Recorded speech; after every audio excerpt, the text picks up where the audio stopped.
What is going on, guys? Welcome back to BSC Videos, where research and personal experiences meet. Now today I wanted to talk about the phenomenon that is leadership, with a particular focus on leadership within organisations. Now, as we all know, particularly in these times, leadership, the importance of it has increased exponentially, with things like clarity and direction really important. So today it's going to be heavily research based, just a warning there for you moving forward, but I'm going to try and make it as interesting as possible. I'm going to go through a background on what it's all about, and then talk about the types of leadership and also some theories that have emerged over the years. Anyway, you guys can probably tell it's pretty cold and miserable out here, so we're going to take this video inside and we'll continue on from there. Alright, we're back here inside. Definitely a great day to be in here. So let's start it off with a little bit of background information. Sifting through a lot of the research, from what I found, there isn't really a universal definition because of the many ways that leadership can actually be demonstrated and shown. So not really any universal definitions there, but I did find a lot of research that had a lot to do with the values that should be instilled in a successful leader. And the literature states that values like success, or a desire for success, positivity, diligence, personal discipline, the ability to cope with pressure, and resilience are all very desirable qualities. And you guys also know I love sport, so I chucked in some sports research, and I found that qualities like integrity, confidence, motivation, and conflict management are also very important. But you could argue these sort of values are important in any leader, let alone in sporting scenarios. There are also several factors external to the individual that are important in the overall effectiveness and implementation of leadership. You think about factors such as personnel, operations, business strategy, and culture.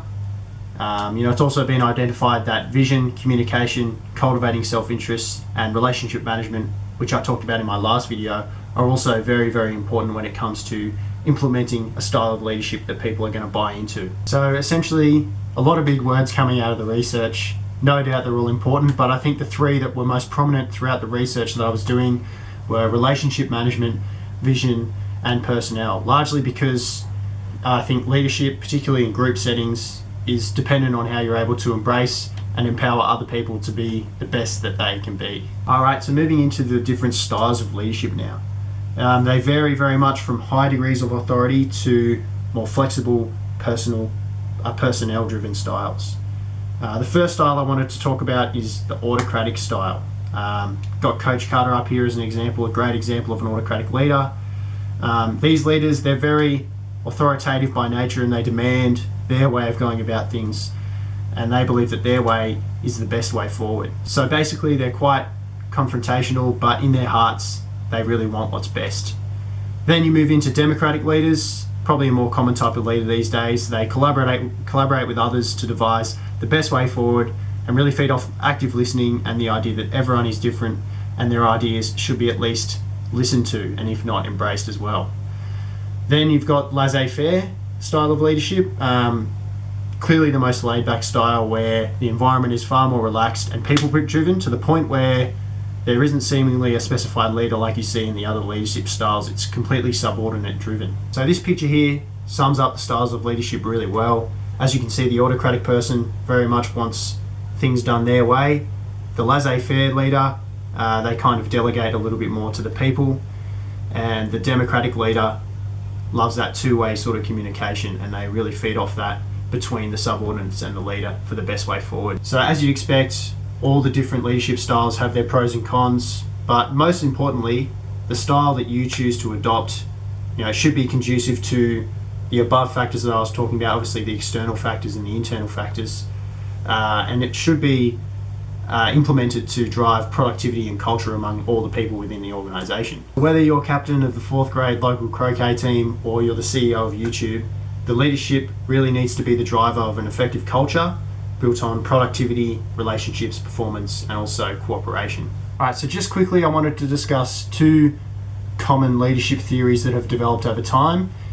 These are known as transactional and transformational leadership.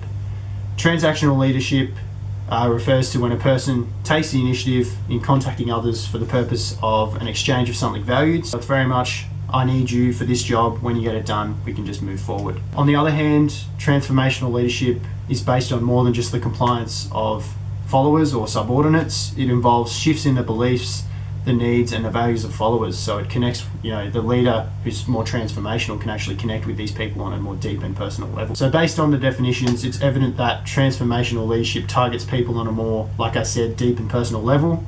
And, all about inspiring and empowering those around them to express themselves and be innovative. So similar to what a democratic leader would strive to get out of their people.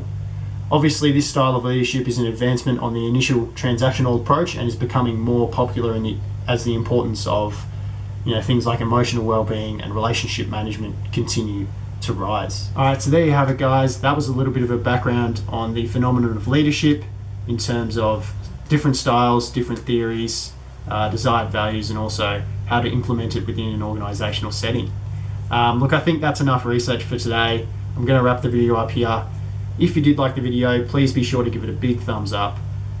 Press subscribe and also turn post notifications on, because at the moment I'm dropping a video every single week and you don't want to miss those. Other than that, if you do have any comments or thoughts or questions to add to this topic, don't hesitate to comment those below.